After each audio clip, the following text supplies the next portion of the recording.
안녕하세요. 맥킨의 지혜투자 클럽입니다. HLB 2025년도 오늘 정시 폐장일입니다. 46,500원 이제 박스권 고점인 52,000원대 박스권 상단 돌파 시도가 지금 진행되고 있죠. 리보세라닉 관련되는 기사 어제 나왔던 부분 살펴봐 드리고요. 주가는 장중 52,800원 7% 넘는 상승 흐름까지 보여주고 움직임 나타나고 있는데요. 내용 한번 살펴보도록 하겠습니다. 먼저 차트 흐름을 보시게 되면 오늘이 정시 폐장일이죠. 예. 그동안에 이제 12월 달 들어서는 첫 번째, 두 번째 거래일에 이 추세 지표인 파라볼릭자 상승 추세로 돌리는 어떤 흐름을 시도했다가 못 넘어갔고요. 결국 이제 바뀌었던 부분들은 그 뒤에 이제 추세 지표는 바뀌었습니다만 추세 지표 부근까지 이제 지지 확인을 일주일 넘게 최근에 했다가 어제 오늘 제가 늘 말씀드렸던 거래량이 증가돼야 된다, 거래량이 증가돼야 된다 계속 말씀을 드렸는데 어제 거래가 100만 주가 다시 넘었고요. 오늘 같은 경우에는 지금 오전장에 100만 주가 넘어서 지금 현재 190만 주. 항상 이제 기준봉이 5% 이상의 200만 주 이상의 거래량이 터져야 신규 매수가 유입이 되고 공매도 쪽에서 커버링에 대한 어떤 움직임이 나타날 수 있는 조건이다 말씀드렸는데 지금 현재 그런 어떤 흐름으로 진행되고 있고요. 볼린저 밴드 상단을 일단 돌파해서 박스권 상단이 52,000원이라고 말씀을 드렸는데 장중에는 52,800원까지 박스권 고점을 넘어가는 모습을 보였고요.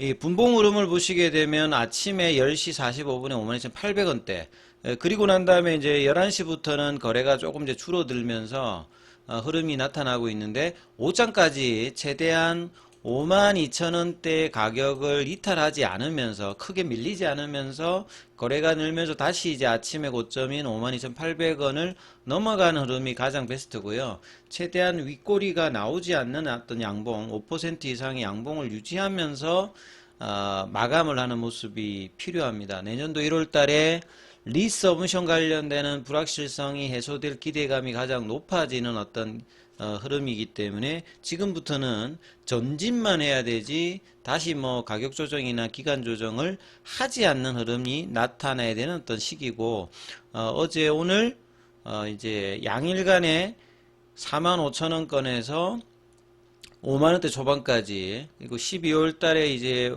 월중에 이제 고점을 일단 넘겼고 볼린저 밴드 상단 태깅 흐름이 최대한 나오는 모습을 만들어낼지가 이제 이후에는 이제 가장 중요하겠죠. 지금 현재 이제 흐름에서는 장중에 어제와 마찬가지로 프로그램 쪽에서 매수가 들어오고 있고 외국인 쪽에서도 매수가 들어오고 있죠. 창구 쪽에서 흐름을 살펴봐 드리면 12월 30일 흐름에서 중요한 것은 지금 매수 창구 쪽에서는 공매도죠. 공매도가 양봉을 일으켜서 들어온다는 말은 커버링이 어제 양봉 이후에 같이 지금 들어오는 거고 신규 매수 창구가 하나 더 들어오면 되게 좋겠죠. 근데 아직은 공매도의 어떤 커버링 매수 정도 수준의 창구 흐름이 나오고 있고 반대로 매도 측에서 보면 NH투자증권이라든지 KB, 뭐 키움증권, 미래에셋 이렇게 단타 중심과 KB 쪽에서 매도하는 거 요게 이제 특징적인 흐름이다 이렇게 이해를 하셔야 되겠죠. 기사 관련되는 부분을 좀 살펴보면 어제 나왔던 기사입니다. 효능이 멀쩡한 리보세라닙 발목 잡는 FDA 뭐 두 번의 CRL이 나왔기 때문에 그렇죠. 그래서 약효나든지 입증이 되었음에도 불구하고 제조 공정 품질을 걸고 그러니까 CMC 관련되는 이야기라고 봐야 되겠죠. 그래서 FDA의 속내가 무엇인지 여성경제신문이 들여다봤다. 여기는 조금 그래도 딥한 내용들을 기사로 많이 내는 매체입니다. 2년간 CRL 그러니까 두 번의 CRL 맞았죠. 그 두 번의 사유가 대부분 캄넬리주맙에 해당되는 CMC입니다. 그러니까 CMC라고 하는 게 이제 쉽게 생각하면 이런 거죠. 임상은 제한적인 사람을 대상으로 해서 약효의 안전과 부작용 관련되는 부분을 검증하는 어떤 흐름이고 그 임상을 통해서 성공한 약물이 이제 대량 생산으로 많은 사람들한테 상업화되면 나가기 때문에 대량 생산에도 임상에서의 효과와 안전성을 균일하게 담보하는 것을 확인하는 게 CMC입니다. 그러니까 상업화가 성공할 수 있기 위해서 반드시 CMC 관련되는 부분을 만족을 시켜야 된다라고 봐야 되겠죠. 그래서 최근에 이제 이 기사는 어떻게 나오냐면 FDA 기조가 미국 내에 이제 미중 간의 갈등, 그 다음에 의약품 공급 부족 사태와 직결된다는 평가다. 그래서 약효가 뛰어난 신약이라 할지라도 균일한 품질로 안전적인 대량 생산이 불가능하면 FDA는 승인하지 않습니다. 여기 이제 CMC 과정이 중요하고 이것 때문에 신약 허가 신청해서 안 될 때 40%가 CMC 때문에 이제 좀 그 허가가 되지 않는다. 이렇게 CRL이 나온다 이렇게 봐야 되거든요. 특히나 살아있는 세포를 활용하는 바이오 약품 같은 경우에는 만들 때마다 동일하지가 않기 때문에 CMC 이슈가 굉장히 중요하죠. 그리고 살아있는 세포를 이용하는 바이오 약품 같은 경우에는 공정 하나하나가 기술이고 그 공정 하나가 조금만 이제 안전성에 문제가 준다면 치명적인 어떤 영향을 줄 수 있기 때문에 케미칼 의약품에 비해서 굉장히 심사 기준이 까다롭습니다. 그래서 HLB 같은 경우에는 이 CMO 의존도가 높은 K바이오의 구조적 취약점을 드러낸 대표적인 사례다. 이 기사는 이렇게 좀 풀고 있죠. 그러니까 HLB는 자체적으로 리보세라님을 생산하는 부분이 아니라 대부분 이제 항서제약 관련되는 부분에서 리보세람도 생산하고 있고 그 다음에 캄넬리주맙도 이제 성카디아에서 생산을 하고 있는 부분이죠.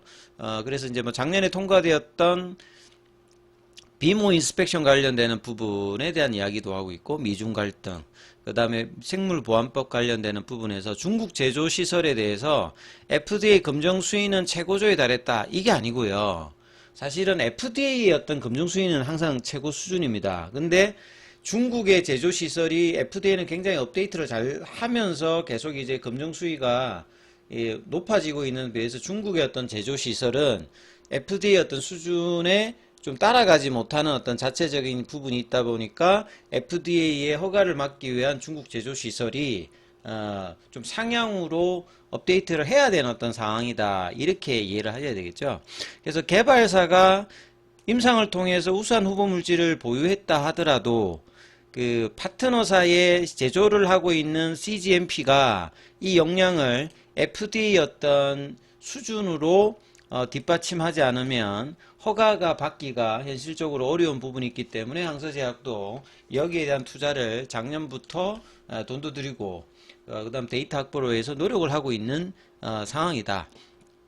그래서 이제 생산시설을 직접 보유하지 않은 바이오 벤처 같은 경우에는 이 CMO에다가 맡기는 형태도 있고요. 처음부터. 근데 항서제약 같은 경우에는 리보셈과 캄릴주맙을 2014년에 리보셈은 2019년도에 캄릴주맙을 허가받으면서 자체적으로 생산하고 판매하는 구조니까 이 생산시설이 FDA의 어떤 검증 수위에 득할 수 있는 어떤 형태를 만들어내는 게 이제 핵심이겠죠.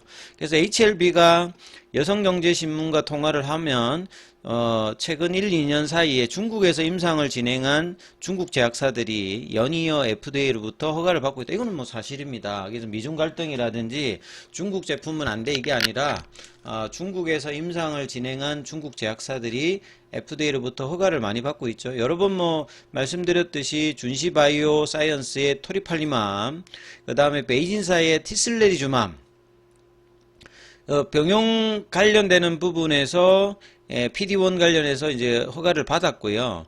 이 캄넬리주맙도 이제 같은 이제 PD1 기전입니다. 이 둘 다 이제 토리팔리맘이라든지 티슬레리주맙도 이제 PD1 계열인데요. 엘레바 테라페틱스가 이제 간암에 대해서 캄넬리주맙이 판컷을 인수한 만큼 여기에 대한 어떤 영향은 특별히 지금 없는 상황이다.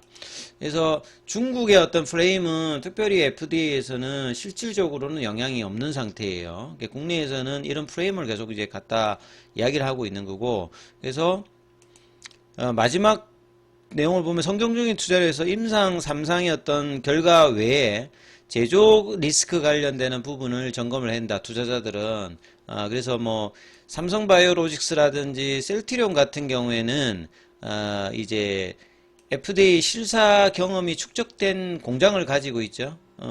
그래서 뭐 CMO 관련되는 부분에 내용을 하고 있는 흐름들이 있기 때문에 이 이제 흐름들을 체크를 해야 되고요. 그래서 이 글로벌로 이제 검증되었던 CMO와 처음부터 이제 신약 개발사들이 CMO 계약을 맺어서 자체 공장이라든 제조 시설이 안 됐죠. 이렇게 계약을 맺지만 항서제약 같은 경우에는 앞서 말씀드렸듯이 2014년부터 캄네리주마 같은 2019년도 허가받아서 자체로 생산하고 있기 때문에 CGMP 이제 등급이라든지 허가를 넘어가야 되는 어떤 상황이 있는 거죠. 그 다음에 규제기관 간의 소통 현황도 변수다. 그래서 뭐 항서제약이나 엘레바 같은 경우에도 FDA 관련돼서 수시로 이제 소통을 하고 있고, 그 다음에 최근에도 타이베이 미팅을 했던 부분을 본다라고 하면 뭐 소통에 특별히 뭐 문제가 있는 건 아니고요. 원활하게 하고 있는 거고요.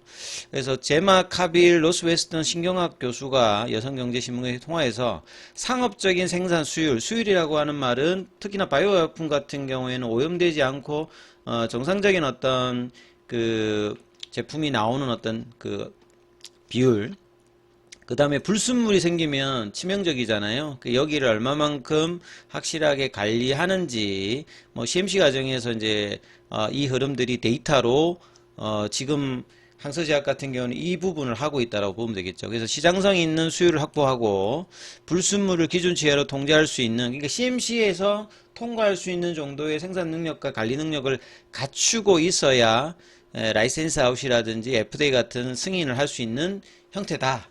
이렇게 봐야 되겠죠. 임상만 성공뿐만 아니라 최종적인 허가를 받을 때는 이런 제조 역량이 바탕이 되는지 여부가 뭐 중요하다. 이렇게 봐야 되겠죠.